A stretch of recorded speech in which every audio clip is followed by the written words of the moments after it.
नमस्कार दोस्तों, कहानियों की श्रृंखला में आज सुनेंगे मालती जोशी जी की कहानी भागमान बुढ़िया।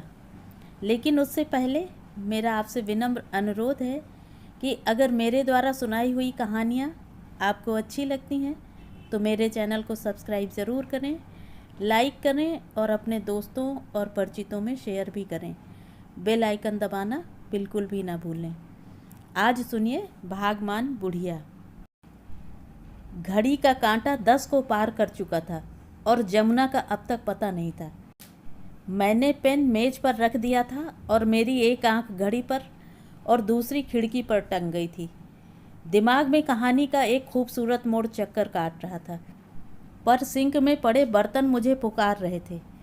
समझ में नहीं आ रहा था कि पहले उनका उद्धार करूं या झाड़ू बुहारू करूं। इसी पसोपेश में पड़ी हुई मैं उन तमाम कारणों की मन फहरिस्त बना रही थी जो कल मेरे सामने पेश होंगे। खैर, कल की बात कल पर ही छोड़कर मैंने कागज़ समेटना शुरू किए कि अचानक मुझे खिड़की के पर्दे की फाँक से उस नीली साड़ी की झलक दिखाई दे गई जो मैंने दिवाली पर उसे दी थी। मेरी सांस तुरंत सम पर आ गई और मैंने घंटी बजने की भी राह नहीं देखी। फौरन उठकर चटकनी खोल दी। इतनी आतुर प्रतीक्षा तो शायद मैंने अपने पतिदेव की भी नहीं की थी। मैंने दोबारा आसन जमाकर पेन उठा लिया, पर कहानी के भाग में शायद उस दिन आगे बढ़ना लिखा ही नहीं था। जमुना काम शुरू करने के बजाय मेरे मेज के पास आकर खड़ी हो गई थी। किसी संभावित खतरे की आशंका से चौकन्ना होते हुए मैंने सहज भाव से पूछा, आज बड़ी देर कर दी? मम्मी जी, जौन हमारी लाल घाटी वाली ननंद है ना, उनकी सास आज ख़त्म हो गई। अब बेहाल खबर आई है। मतलब आज काम नहीं होगा? काम ना करना हो तो हम आते काहे? फ़ोन ना खटका देते? उसने मेरी नादानी पर तरस खाते हुए कहा। मैं उसकी सदा शयता पर गदगद हुई जा रही थी कि उसने पूछा, मम्मी जी, आप पे कोई नई साड़ी होगी? अभी से नई साड़ी का क्या करोगी? उसकी मिट्टी तो ठिकाने लगने दो। अभी से तेरही की तैयारी करने लगी। तेरही तक तो कछु ना कछु जुगाड़ कर ही लेंगे, पर आग लगी या खबर तो अब बेहाल आई है। इतनी जल्दी का इंतजाम भौ जात। साड़ी किस लिए चाहिए? अम्मा को ओढ़ाएंगे कि नहीं? मुर्दे की पहरावनी करोगी? हाँ मम्मी जी, हमारे यहाँ तो यही रिवाज है। फिर हम तो खास भैया ठहरे। खाली हाथ जे हैं तो ननद की बेइज्जती होगी कि नहीं? मेरे पास उस तरह की कोई साड़ी नहीं थी। होती भी तो मैं मुर्दे के लिए नहीं देती।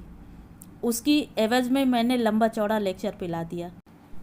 कहा कि तुम लोग इसी तरह लकीर पीटते रहते हो।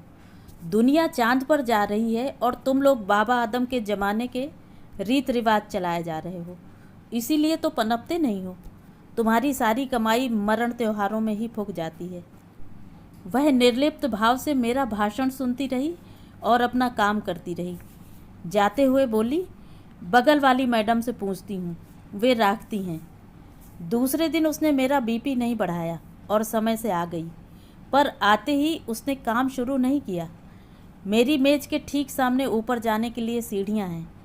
जब भी उसके पास कुछ खास कहने के लिए होता है, वह सीढ़ियों पर आसन जमा लेती है। वह सब कुछ कहने के लिए कुलबुला रही होती है, पर अदा यह है कि पहल वो नहीं करेगी, मुझे ही पूछना पड़ेगा। मैंने थोड़ी देर प्रतीक्षा की, फिर सोचा कि समय तो अपना ही खराब हो रहा है, इसीलिए पूछ लिया, कल कितने बजे लौटी? ऐन दिया बत्ती हो गई थी। साड़ी मिल गई थी?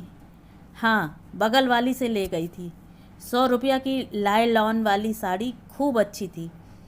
उस जरा जर्जर निष्प्राण देह पर लायलॉन की साड़ी की कल्पना से ही मुझे झुरझुरी हो आई। मैंने विरह भाव से कहा, पड़ोसन के पैसे समय से दे देना, नहीं तो वे मेरे प्राण खा जाएंगी।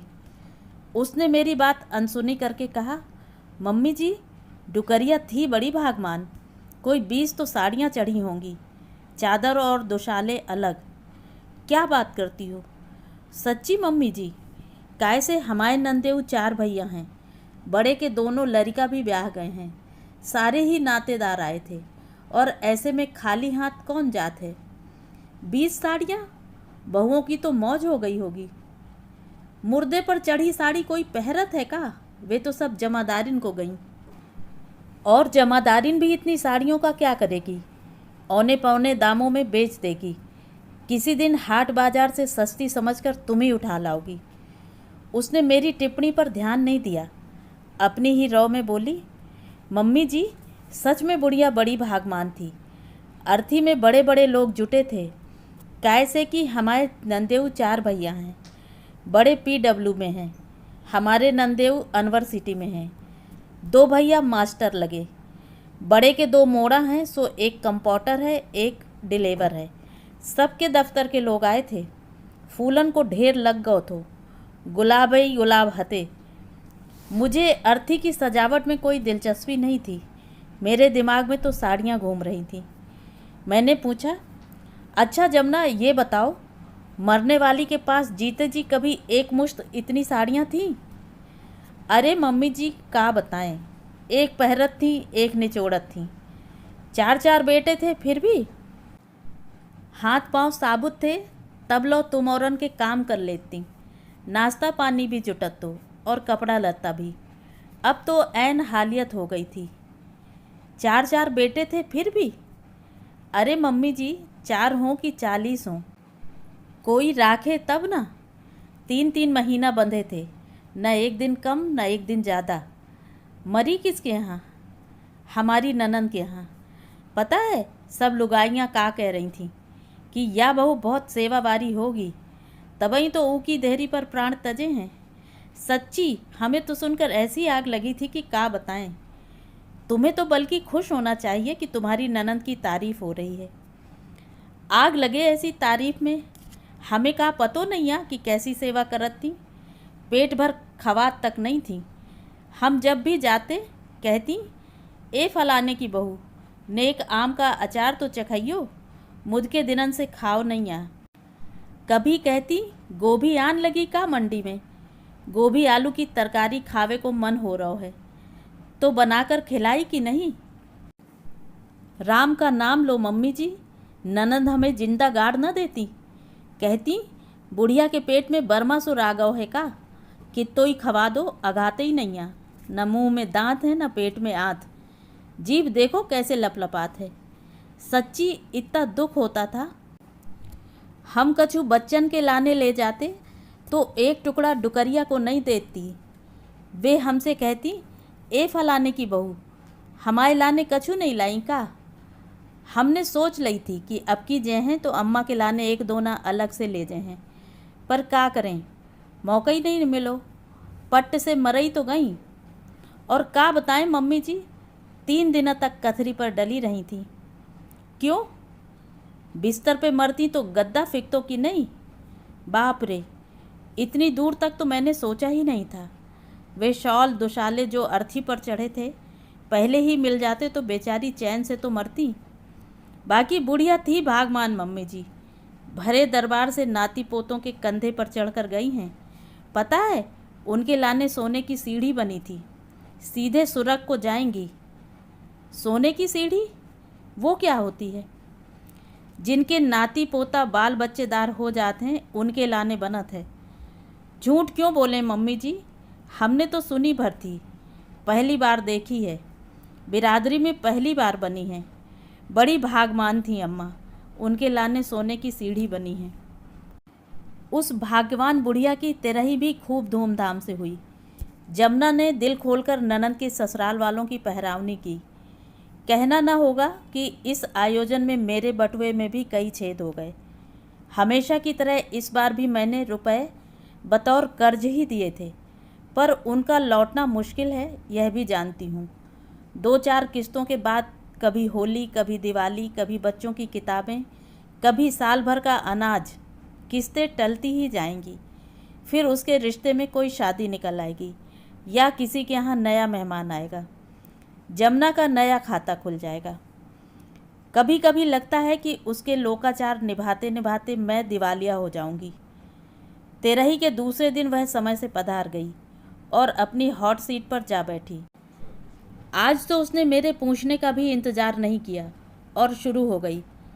पहले तो उसने गंगा मैया की महिमा का बखान किया जो प्रयागराज से लाई गई थी। फिर दान दक्षिणा और सामान की फहरिस्त सुनाई जो पंडितों को दी गई थी। अंत में उसने महाभोज का वर्णन प्रारंभ किया। का बताएं मम्मी जी, 4-4 मिठाई बनी थी, खीर अलग, इमरती, गुलाब जामुन, मोतीचूर, बालूशाही और पालक के पकौड़े, बूंदी का रायता, आलू गोभी की तरकारी, भरवा भिंडी, मटर पुलाव, जौन जौन चीज़ अम्मा को पसंद हती सब बनी थी। डर गए होंगे कि नहीं बनाया तो बुढ़िया गर्दन पकड़ लेगी।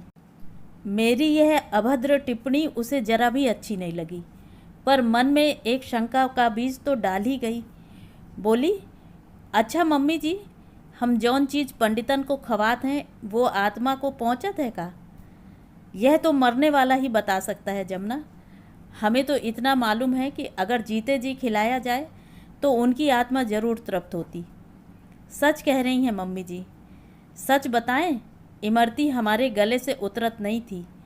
तादिना हम दे नहीं पाए थे तो सोच रही थी कि अगली बार अम्मा के लाने एक दोना अलग से ले जाएं, पर का करें, मौका ही नहीं मिलो।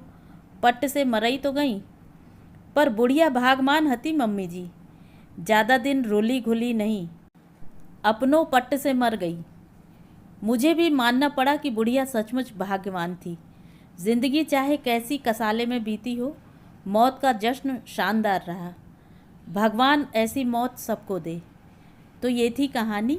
कहानी आपको कैसी लगी कमेंट करके ज़रूर बताएं।